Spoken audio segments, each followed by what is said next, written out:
Can I play now? You can play. Oh, man. Hello, drums. I'm back.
Man, you were making love to that drum set. It's funny you say that.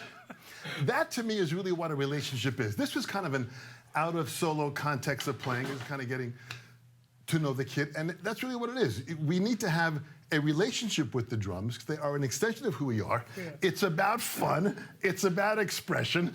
This is totally what this is all about. Having fun and expressing who you are, your individual self, into the instrument. This is huge.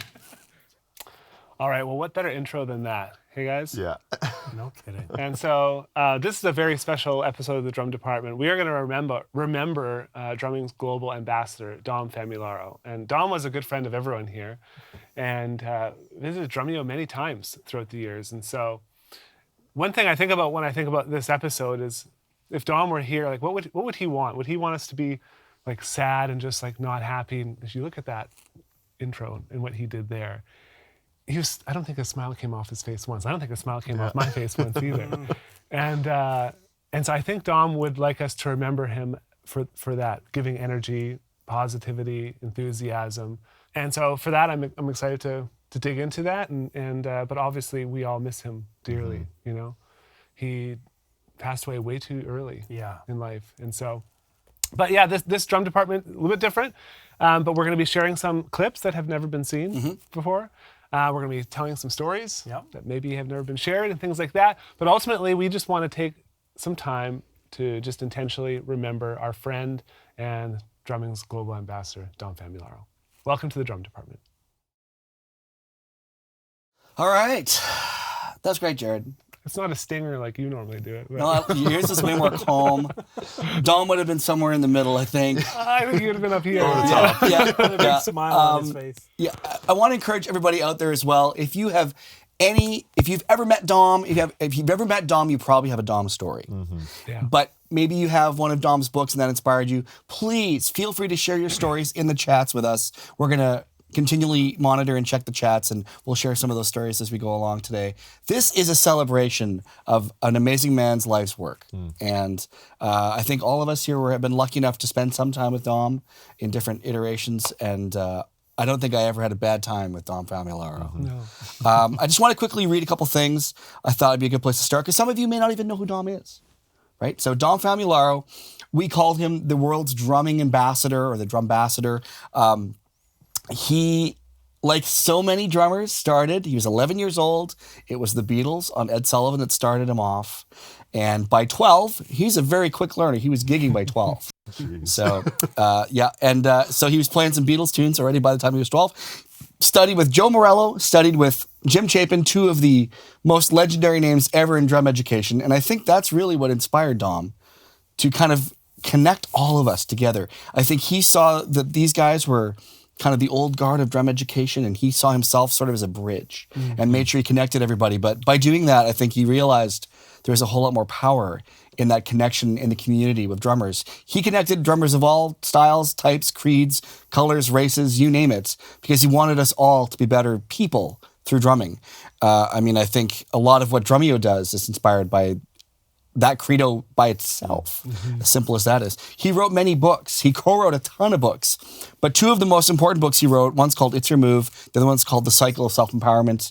They're sort of like legendary go-tos now, not just for self-empowerment, but I mean, he was a motivational speaker outside of being a drummer. Yeah. That passion that he built up for drummers and drumming spilled over into motivational speaking for companies. Heck, he did one for us probably 2 or 3 years ago. Yeah, we actually hired him as a I guess you could call it a corporate gig for him. Yeah. But he came in and spoke to the whole company, and he just talked to us about mindset and how to develop a better mindset so we can do better work. And he really kind of amped up the staff on the type of work that we're doing, you know, in spreading the love of music, Yep. right? So that's what he was all about. For sure. So I wanted to start with a couple of quick stories. Brandon, I'm sure you've got a couple. You actually worked with him the most recently, but you had a couple of cool stories. You've got a couple of pictures you shared with us too. So we've got those queued up if you want to throw to those at any point. Actually, you know what? Jack, go ahead and show that first picture with Brandon. There we go. Yeah. So that was probably 2021 when we were filming the Drumeo method. He was doing some of the, I think, level 3 to 5, somewhere in the middle. And yeah, we spent 3 or 4 days together. I think you guys were all at NAM and all got NAM Threx. That's right. And me and Dom were hanging out. And yeah, it was just a great shoot. One of the most energetic guys I've ever gotten to work with. And that was the first time I met him after seeing him in the first drum clinic I ever went to. So I was 12 or 13 when I saw him in Abbotsford. He was playing somewhere locally. Would it be this poster then? It's the next picture? Yes, once that's up. It's coming. It's coming. There it is. Yes. So, yeah, I met Dom for the first time. That was the first drum clinic I ever went to, and he set up his kit sideways, which I had never seen before. And he made sure to shake everyone's hand at the end and make sure they were inspired and motivated by the time they left. And so I got this poster from him, and he wrote "Enjoy Music," and that to this day sits across from my kit. And every time I sit down, I see Dom and that reminder. And I think that's what it's all about. Why we play drums, we need to be enjoying it. And that's what I see in Dom's drumming, and that always spoke to me. Yeah, and like one other memory that I'll never forget is the Drumeo Festival in 2020. And I know you have some stories about that, but a lot of the staff at Drumeo, we were doing a bunch of odd jobs, and I was working with a few of the artists there, but Dom was the host. And I remember standing side stage with him probably for 4 or 5 of the acts. And he's met every drummer out there, and he's worked with everyone. And he was standing on the side of the stage with a smile from ear to ear, like a fan that I was. And I'm half his age or younger, but he was still there as stoked as anyone who was in the building. So just being able to stand by him and watch him enjoy all the drummers that we all enjoy was pretty cool. So yeah, those are some of my memories with Dom, and it was just great to be able to spend some time. I'm gonna quickly share one. I had an interesting run-in with Dom. My very first meeting with Dom was in, I think, 2000 or 2001, somewhere around that. I was at the Sabian factory on a trip to see the factory, and I'm standing in the warehouse. You can imagine it's a playground with symbols full of it, right? And in walks this tornado of a human being, Dom Famularo, and he's shaking hands. How you doing, everybody? It's fantastic to be here. He played Sabian cymbals for over 30 years. Huge supporter of a great Canadian company. So I was super starstruck. Here comes Dom Famularo. I had no idea he was coming by. And so he's telling us this very quick story that he just got into town. And I'm like, well, where'd you come from? He goes, Australia. Jeez. So he'd flown in from Australia all the way to Fredericton, New Brunswick, which if you look at a map, you can see there's no direct flights. That's several long flights. And he came straight to the factory. So that's still another 45 minutes to the factory. So he's there and he's shaking hands. If there was a baby, he'd have kissed it. He was signing autographs. He was talking to Mark Love, one of Sabian's head production managers, and just super excited about life and drumming. He And never seemed tired. no, that's the thing. Like I'm standing here going, how is this? The man's like an Energizer bunny. Yeah. And then we both needed a ride back to the hotel. So another 45 minutes back to the hotel. So one of the workers there was kind enough to drive us. So I got to get in a car with Dom Famularo for 45 minutes. And he told like 3 amazing stories. Talked about Buddy Rich. He talked about learning Ticket to Ride and then playing a gig and knowing it was like the band only knew 3 songs, so they played Ticket to Ride like 5 times, different tempos. You can imagine Dom telling the story too, because he's singing the parts, boo, blah, boo, boo, and then we played it, boo, blah, boo, boo, right? And I'm just like, who is this person? How is this guy real? And it's just like from that day forward, every time I had a chance to see Dom or talk to Dom, and or watch Dom. I think that was the other big thing was you always feel a certain way when you meet somebody, and some people make you feel like the most important person. Dom does that, but watching him talk with others, it was never an act. There's no act. That is 100%, 1000% how he carried himself all the time. That's a big point. You know, I always looked at him doing those because he'd emceed a lot of events. You always hear him talk about cool things that are happening. To drummers when it was, or for drummers. But then you always think, you know, with those kind of people, is that just their shtick? Right. You know, is that, you know, when they get off the stage, you're like, okay, give me a beer, I'm done, let's let him go sit down, you know. I've seen that happen, but with Dom, it was never like that. No. Whenever you went and talked to him afterwards, it was like he had the same energy as he did when he was on stage in front of 10,000 people than he did when he was one-on-one with you, which I always thought was cool. Yeah. We're going to get to some more stories, but I want to show a fun clip. This is something we pulled out of a bunch of the time that Dom was here. Oftentimes we let the cameras roll, which is sometimes good, sometimes not so good. But Dom always had something interesting to say. Watch this clip. You're going to learn a lot about how his wife Charmaine made sure he stayed in tip-top shape and camera ready. So check out this clip. Next week I'm in Nashville, and the week after I'm in England for 4 days, France 4 days, and Athens for 10 days. Then I'm home for a couple days. Then I'm in New York City doing interviews for 4 days. Then I'm off to the Czech Republic, Italy, 5 cities in 5 days, and then Germany, 3 cities in 3 days. And then I come home December 20th, and that's the year. Yeah. So I got like 7 more countries. Why are you slacking off? You sound like my wife now. I open the door and she goes, by the way, the screen door is broken. Can you get the screen door and get the garbage out? The garbage has been, if you get right down to guttural level, you get right down to reality. It's old hand, you come in and go. Absolutely. And then if I'm home for like a few days, she goes, don't you need to like hit the road now? Shouldn't you be someplace? You know, The last one is, are you still good to go? You need some water? come on, guys. Are you kidding? This is nothing. I know, it's funny. Oh, man. My wife, when my wife does this with me, I'll say, well, my throat's getting a little dry. I need a little water. And she says to me, what are you, a wimp? Like, you know, when you come out of the, you know, the strokes of a woman beating you up, this is nothing. I get a kick out of this. You know, just so you guys know, my wife is a camera woman. So when I would do some of the stuff for the little videos that I do, and she's behind the camera, she's brutal on me. Right. Oh, if I'm not being personable or the energy's not there, she stops me in the middle of it and just like, you know, reams me, okay? Totally, she's like... Tells you to have more energy? She tells me, she goes, that's not the Dom I know. She said, what are you, in a coma? She's a funny girl. I'm back.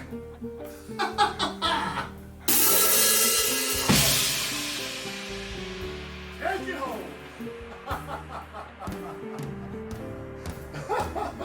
Great. Thanks, guys.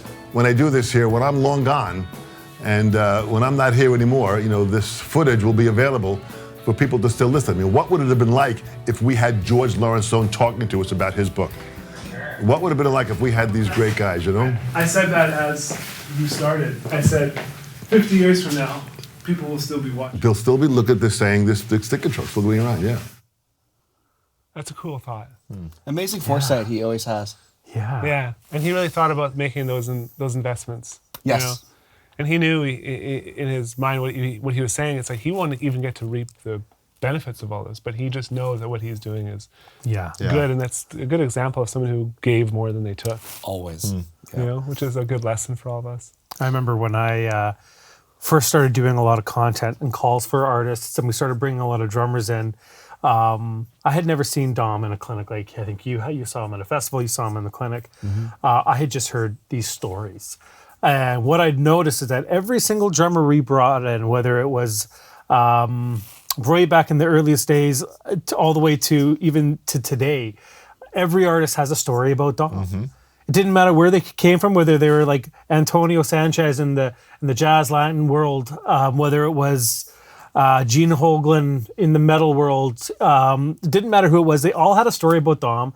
They all knew Dom. They all loved and respected him. And I started putting these pieces together. I'm like, man, this Dom guy he's a big deal, right? Like when we first had him come to the Drumeo studio, I was more nervous about Dom than I was any other drummer, because this guy, there's something about this guy. And then when you meet him, you can understand why. He literally was the glue that like connected almost every single drummer. He's had some sort of touch point in everyone's career. It's kind of like that, you know, your grandma or your grandparents that like you have that Thanksgiving dinner every year with everyone because they're the glue that keeps everyone together. And I kind of feel like Dom was like that for drumming. Well, as you were describing his connections to the industry, I got this vision of him in the kind of the center. Yes. And every person was somehow connected through Dom to someone else. True. And that really reminds me of for dinner one night, I was complaining about, sometimes they get competitive or a little bit petty in the industry. And it's like, well, we don't work with that person because they do this. And it's like, it's business, right? Like I'm trying to keep this machine going, keep the wheels on. And, he just really talked to me about how we need to focus on the industry as one, as a whole. We need to all work together. And he's the one that really planted that seed in my mind. That's like, it's not just about stealing drummers from one education site to ours, or stealing, drummers from a private teacher to us, because this is what we were kind of talking about. It's really about creating more musicians, inspiring more people to play. And if we all focus on working together and creating more drummers, I think we're going to all be better off. And so that's one thing I really learned from him. Yeah, it was I got that sentiment when we were doing the Drumeo method. I mean, for Drumeo members who know what the method is, it's huge to the point where it's too big, granted. But I remember when we were planning it, we wanted to make sure we didn't have any stones uncovered, right? And I used Dom as a sounding board for a lot of that method.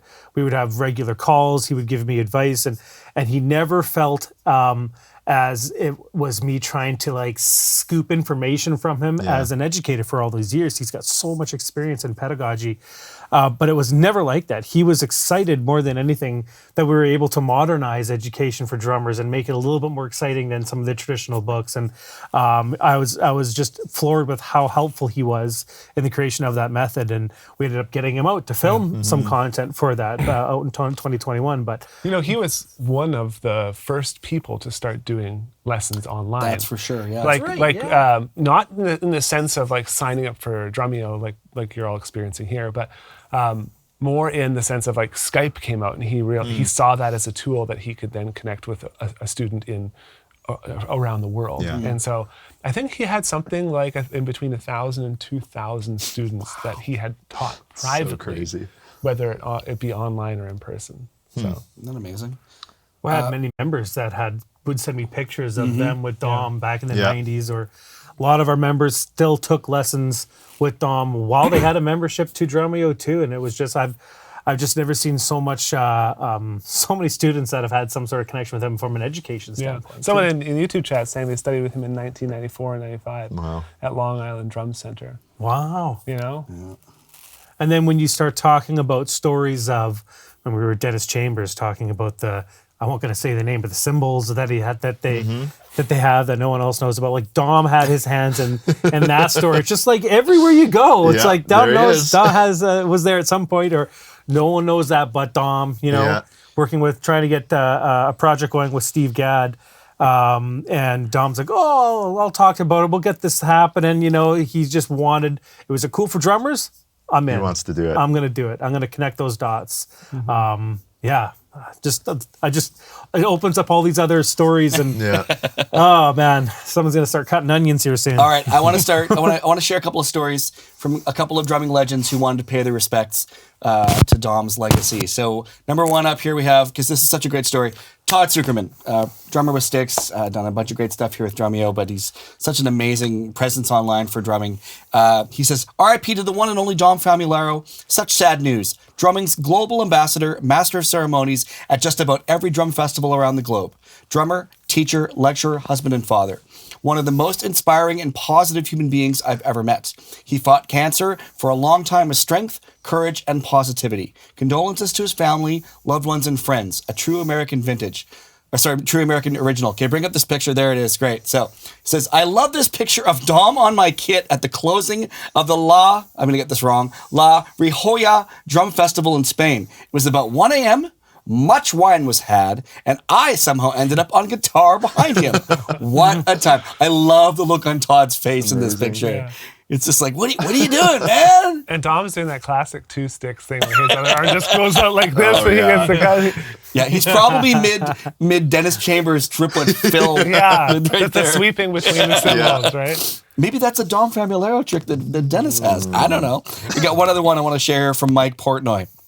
He says, absolutely gutted to hear of the passing of such an amazing drummer, friend, and human being, the great Dom Famularo. You often hear about the good guys. Well, Dom certainly was one of them. A genuinely positive spirit and such a great soul. Nobody on earth was a better motivator and somebody who could lift anybody up. I'm sure he's screaming down at us all, mourning him right now.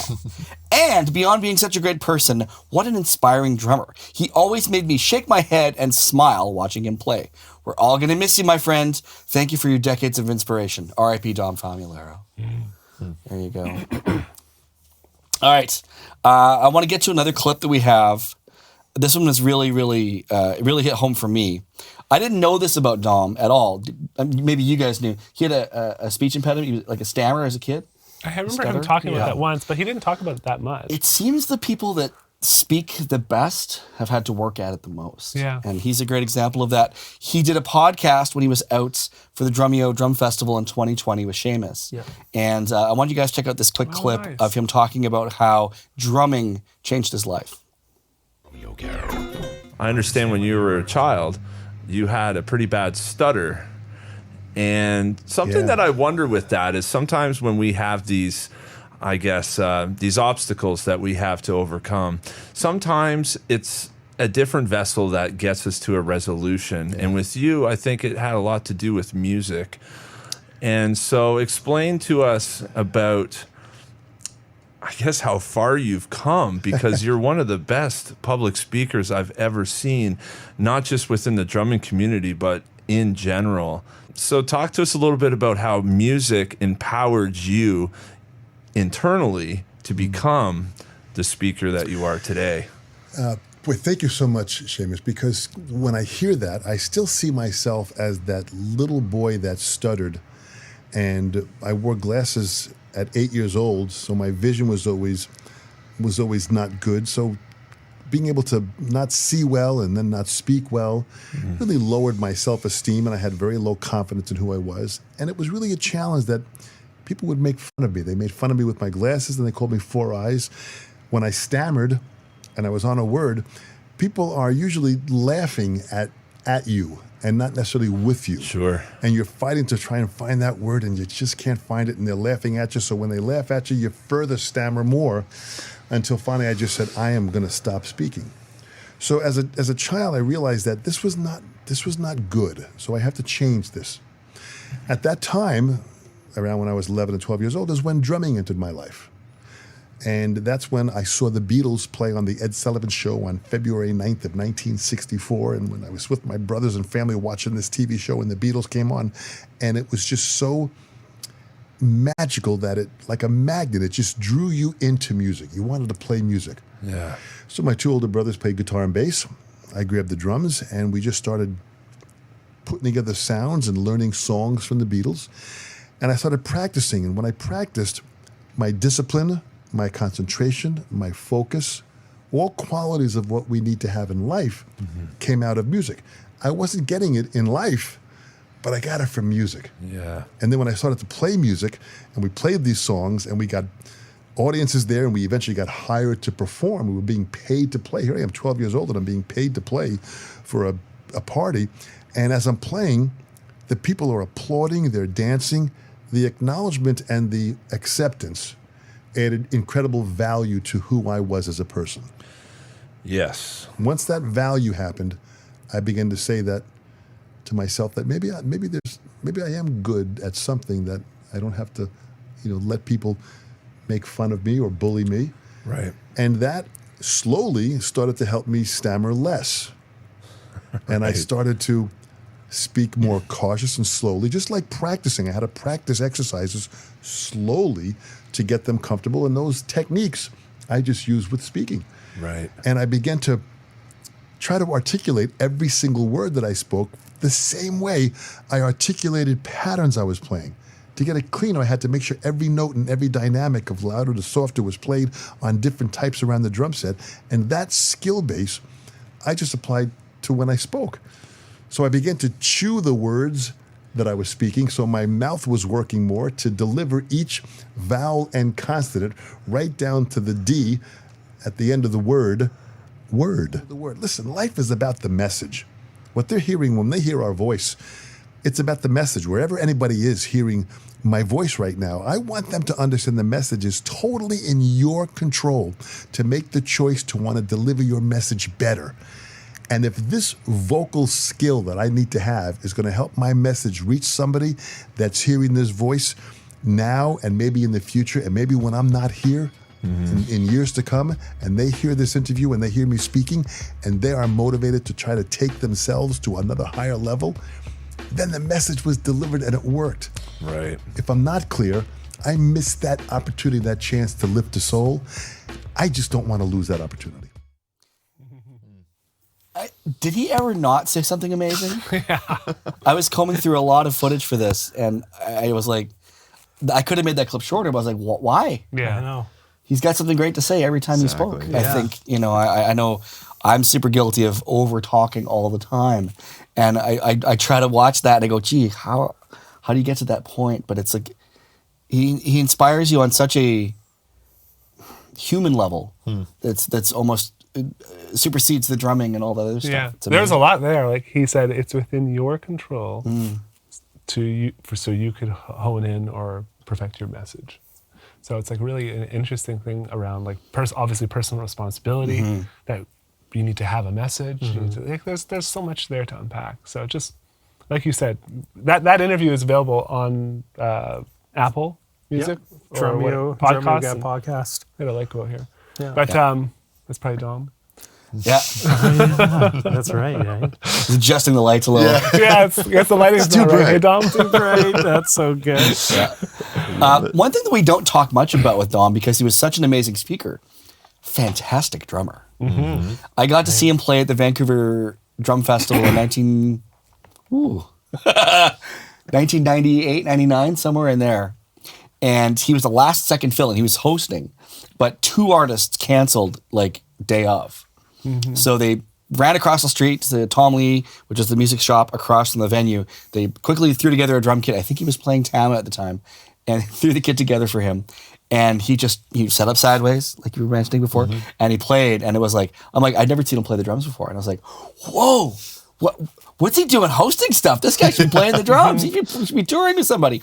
And I watched him destroy a $1,000 microphone because he was doing all these big stick moves. And he came across where the ride cymbal was, and there's a little, for those of you that are microphone nerds, it was a Neumann KM84. And he came right across the capsule of it and smacked it about as square as you could ever hit any drum or cymbal. And it just went thunk.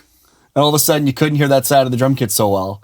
And I talked to the engineer afterwards. Yeah, he totally destroyed the microphone. Just completely killed it. But it was, and of course, it didn't even break his stride. He didn't even care. He swung right past it, kept going. Of course, yeah. But the fact that he had the wherewithal to be like, oh, you need someone to play? No problem. Let's go get a drum set. What was the thing he always says?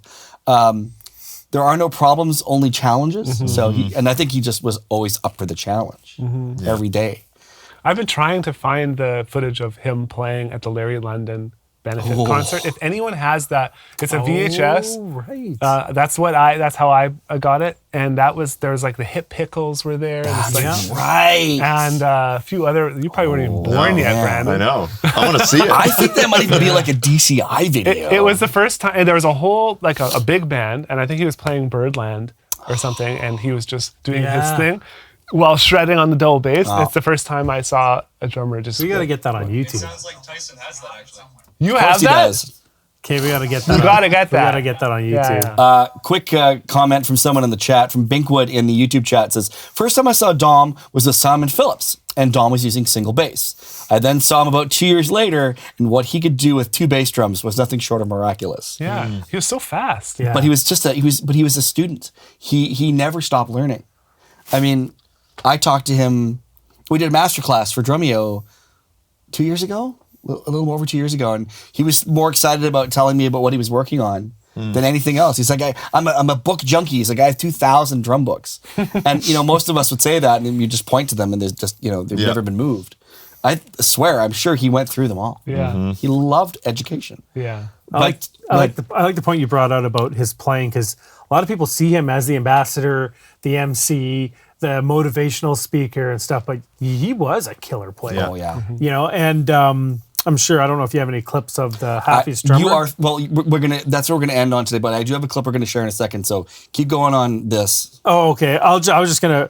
I mean, you I gotta keep talking now, Dave. I went through like a massive text message thread. I'm trying to convince him to do this idea, because the Dorothea Taylor video was just popping at the time, and I wanted to do something like that with Dom. And I remember the one thing, I was just looking at my notes to see if I can quote it. He said, "Don't worry about what kind of video it is." He said, "Is it going to inspire new drummers?" And I says, "It's sure going to inspire a lot of new drummers." And he says, "Count me in 100%." And and that song, speaking of his drumming, he didn't practice it or anything before. He's like, "Do you guys have the chart?" I'm like, that's right. Nope. "Okay." I think we did it. We actually did at the time. That's awesome. Yeah, so he was reading it. Yeah. Like we probably had that was before we had like the full songs, but we would have probably had that one done. Yeah. But I've been talking to artists to do videos. There's so many things that come up. It's going to put me in paint me in a bad light. Is it going to be a difficult video to do?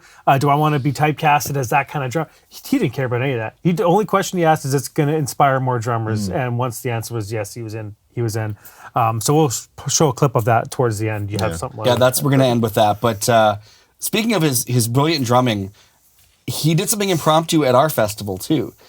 We had a moment during day 2, and I don't remember if there was a logistics reason for this or not, but he just said, "I want to do this." And ironically enough, we ended up getting 2 performances of the same thing, because later on the same day, unbeknownst, Steve Smith also did a performance. But what I'm getting to here is that Dom was a big fan of a piece called Mr. Hi-Hat, which was a legendary hi-hat only piece. And Dom wanted to surprise us with it. So we were able to capture that at the festival on day 2 before we started that day's festivities. So the audience got a real treat. Dom just set up right at the front of the stage. I want to share this with you guys. So this is from the Drumeo Festival 2020, Dom Famularo playing Mr. Hi-Hat. And in New York City, all the great players are there. And I had a chance to go to one performance of Max Roach, this incredible, fantastic musician and this professor of the art form. And he came out with just a hi-hat and a seat, and he dedicated a solo to Papa Joe Jones, who was called Mr. Hi-Hat with the Count Basie Band. He would swing an entire big band with just from the hi-hat. And when I went to this performance, Papa Joe Jones, as elderly as he was on the side of the stage, and Max performed with just his hi-hat, and Papa Joe Jones cried. So to see the emotion of how the traditions have been carried on, I always remembered that as a young child, to see that the incredible spirit of what we have in this industry. So for that, when Jared had asked, I said, absolutely, this one's for Papa Joe.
Thank you so much.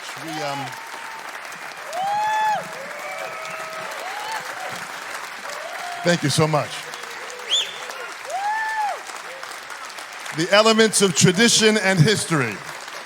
We applaud the great Papa Joe Jones, and we applaud the great Max Roach to keep those names alive, because it is because of them, which is why we are here now. Thank you. Very cool. Do you remember asking him to do that? I don't remember asking him, but someone must have, that whole show was such a whirlwind for me. I remember, because I was working with the artists that were coming up for the content they were doing, and I remember Steve Smith planned a hi-hat solo. And I had no clue that Dom was doing that. And Steve, one of the things he said is, no one's going to do it, something like that. it'll be so unique. What are the odds? You know, and I'm like, dude, I think it's great. He was coming out with his vital information group, so it just fit. Everything fit well. And then that happened before Steve. And I just remember saying, oh no, Steve's going to be so mad. Like, I didn't tell him. Like, we worked for a while on his content. But if anyone else had done that, it would have probably made anyone frustrated. But Dom, let him do it. It was What a showman. Yeah. Like, I mean, it's pretty hard to shut all four of us up ever. We're glued to that. I know. Watching every note you play. Well, even there, the people watching, you could hear the crowd. That's like, true. When they were cheering, you heard them, but generally they were really, really quiet. Yeah. I want to share a couple of fun stories in the chat here. From Saroja, I hope I got that right, Saroja Band. First met him at 87 at a clinic in Albany, New York, opening for Tommy Aldridge. Nice. Blew the packed ballroom away, no doubt. And then a story here from Seth. Says, Dom told me a story about a lazy fellow student. He had to yell at the poor guy, do you want to be a professional or not? Do you want to work at Nabisco for the rest of your effing life? No offense to anybody that may work at Nabisco. We love your crackers and cookies. But drumming's cool too. But I love that. Do you want to work at Nabisco? Such a great way of saying it. Oh, here's a question I don't know the answer to. I wonder if anyone here does. Who inspired Dom to switch from closed playing to open playing? Because he later in later years was playing open-handed almost exclusively. Anybody know why he did that, or if there's any drummer that inspired it specifically, or is it just Dom being Dom and I'm going to play open-handed now? No idea. I'm sure there's a story. I remember I asked him once, but I cannot recall. I heard it was Billy Cobham, or I might have been that. I remember him talking about Billy Cobham. I don't know if that was the same thing, but that would make sense. But I don't want to say it here if I'm wrong. But I'm sure someone knows. Yeah. He's the kind of guy, though, that I could totally see him being like, because he's always learning. He's like, well, I'm just going to play this way now. Yeah. It's different. It's cool. You know, Yeah. I want to inspire others to do it. There's one other thing from that clip that stood out right at the end when he finished playing. He's like, Papa Joe Jones, Max Roach, keep these names alive. And I feel like that's part of Dom's whole thing was, you mentioned at the beginning, like keeping the tradition and modernizing it and keeping it moving forward. Yeah. And I talked to Dom, like I think it was 5 or 6 weeks ago, and I've been interviewing drummers about Phil Collins for something that we're working on. And Dom wasn't in like great shape at that point a few weeks ago. And you could tell, but the second we started talking about a drummer he loved, it was like he was a 6-year-old or 7-year-old kid just lit up, and you would never know anything was happening. Right. And that's exactly what that reminded me of, was those drummers that he loved so much. It didn't matter what was going on. He just wanted to share and inspire and share the stories that mattered to him. Yeah. And I think, we get to add a third name to that list now. Papa Joe, Max Roach. Max Roach, thank you. Dom Famularo. Yeah. I mean, he really did cement his position in the world. He doesn't make it any surprise that he talks about it there being, standing on the shoulders of those giants. Well, he's that next giant that we get to stand on and move forward with and share his story and make sure that we, whenever somebody passes, you want to honor their legacy. Dom really worked hard to make sure that we all connected and spoke and learned about drumming and shared those stories. And I mean, if there's anybody that's got a more secure legacy, I don't know. Well, we all. I got to speak on 2 points on that. Please. Because when he came out for, it wasn't the method shoot, it was another shoot that he came out for. He had a play along that I'm like, do you have any songs that you'd like to offer to the community as drumless and you can play on the drums too? And he says, Dave, I have an absolutely perfect song for it. I'm going to butcher the name, so I'm going to leave that blank. But it's in our members area in the play along section. But when he came here to film it, he did a little intro on it first, and the song was literally honoring all of the past drummers that have passed away, that basically were the shoulders that we could stand on. And he dedicated that entire song for those drummers, from Jim Chapin to you name it. And he had a list of the ones that he went to. And the song is beautiful. I think he wrote the song himself. And then halfway through, like, you know, he's tearing up. Like, it was a super emotional song. That's in our play along section, and it's been in there for years. And it's funny, I think the community this month is taking that song and doing their collaboration for Dom. But he was thinking about that like years ago, and he was really trying to honor these drummers that created those legacies. And I just think it's just so fitting that we're doing this here now for him. And the other point too is when he found out we were doing VIP weeks, he said, Dave, you have to make sure that all your students honor the what did he call it here? The forefathers. He said, you want to make sure they honor the forefathers and they respect and watch the new generation. And he gave me a list. I'm not going to go through it all, but check this list out. Oh my goodness. He texted this to me. These are the forefathers, and these are the next generation, and all of these names in there. And he's like, please pass this, copy this, and share it with all the VIP members. Like, that's how honored he was. He knew he had drummers coming out to our studio for that. He wanted to make sure that they had a list of the forefathers that built this instrument, and then honoring the next generation of drummers that are like the Dave Weckels, the Steve Gads, even though I would call them, you know, the forefathers to me, but anyway, just along those lines, I wanted to mention that. Any other stories you guys want to share before we wrap it up? No, I think we should. I think that's been really good. Dave, before I show this last clip, so the last clip, we're going to show the majority of this clip. We know it as the happiest drummer in the world. Yeah. Do you want to set this up? You mentioned it a little bit earlier, but maybe set up a bit of this clip and the story behind the creation of it. I'm pretty sure you were responsible for it. So. Yeah. It was a video that we wanted to do with Dom. It's similar to what we did with Dorothea Taylor. Dorothea Taylor came out and did that Down with the Sickness video, so we knew what the angle we wanted to take. But as soon as we mentioned it to Dom, like I already mentioned, he was in 100% because he saw how many people the last video we did with Dorothea inspired, and he just wanted to be a part of that. The song "Eye of the Tiger," I don't think that was my suggestion. It was someone else's suggestion, but he said yes to it right away. Although he didn't even practice the song. And I looked in my text message thread, and look, I actually sent him the Eye of the Tiger intro, Phil, because he didn't know it. So I'm sending him sheet music for it. But the whole concept was to put yourself in the positions that drummers have, where you're being told to be quiet, where you're being, told you can't practice here, whether it's, you're always trying to find a place to practice. And then the idea is like you have a home here, a Drumeo type of thing, right? Okay, so you put him in a few relatively uncomfortable positions. Yes, so that was so I put him in my house, which is a townhouse where I'm sharing walls with my neighbors. We put him in a public park. We put him in a outdoor shopping mall too. And every time he's doing it, we have people that we just wanted to make sure there was some interaction. But then there was actual people that are like, dude, what are you doing? And he would react to them. He'd say, how about you come on here and play the drums? Like, it was such a cool shoot. I wish we had more behind the scenes. From that one, but and we called it the happiest drummer in the world because every one of those locations, Dom had the biggest smile on his face. I'd be embarrassed to go in the middle of a public place and play the drum so loud that I'm hoping someone would come and tell me to shut up, but he did it with a smile on his face. It was incredible. It's awesome. It was incredible. That video shoot is actually what inspired one we did recently with Domino, where we had her going around teaching drums in Vancouver, and same thing. You just had to be comfortable taking that chance and making some noise in the middle of the road, I wished I had been there for that because I'm sure Dom jumped in with both feet everywhere he went. Everywhere. Didn't care. But, if someone was upset, I'm sure you tried to talk him into becoming a drummer, knowing Dom. Yeah. But thanks, guys, so much for sharing your stories. Thanks to all of you for sharing your stories. There's so many great comments from people that have had some interaction with Dom along the years. And if you haven't, now's the time, right? There's tons of great footage out there of Dom. We have a whole bunch out there, inside Drumeo, outside Drumeo. the speech he gave at his 70th birthday party, which was only a few weeks ago, sadly, is brilliant. I didn't include it here just because there's so many other great clips to share. But that speech is amazing, of course. I don't think the man ever had a bad speech. No. But that one he knew was important, like all of them. But that one I think he knew would be a really important speech. Yeah. So be sure to check that out.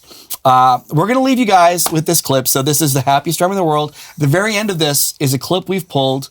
We were fortunate enough to work with Dom with our lifetime members. We did 2 special master classes for them, and I had the honor of being the co-host with him. And he lets out this little thing at the end, which just blew my mind. That just changed the way I think about drum education, and just really encapsulated to me what Dom is all about. So thank you, everybody. Hope you all have a great week. We'll see you again next week. More of the normal show coming back, but. Go play your drums. Thanks.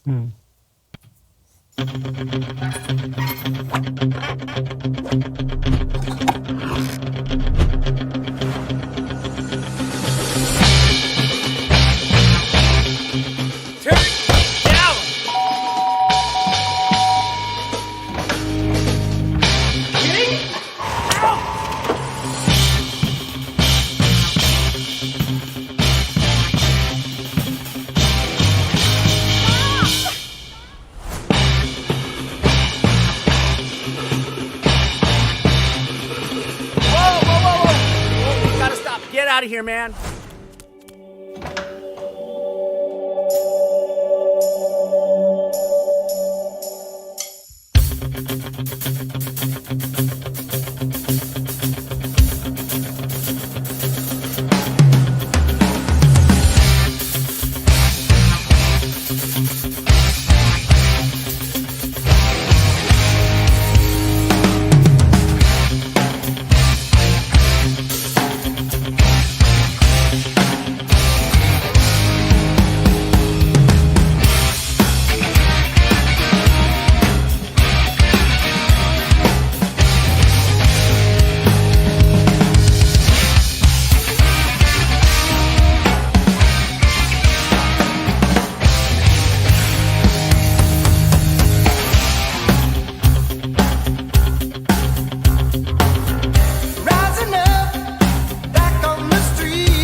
the joy of learning totally at the forefront of what you do. And you know what I want you all to understand is that I believe in you all. I absolutely believe in all of you. I think you are the potential and the future of the next generation of drummers. I believe in you 100%. I only ask one thing from you. Prove me right. Prove me right that you are the next generation that continues to learn from Drumeo, you continue to practice, and you continue to go out there, stretch your comfort zone, perform, share, and inspire others. I know you can do that. Just prove me right. Fantastic. Fantastic.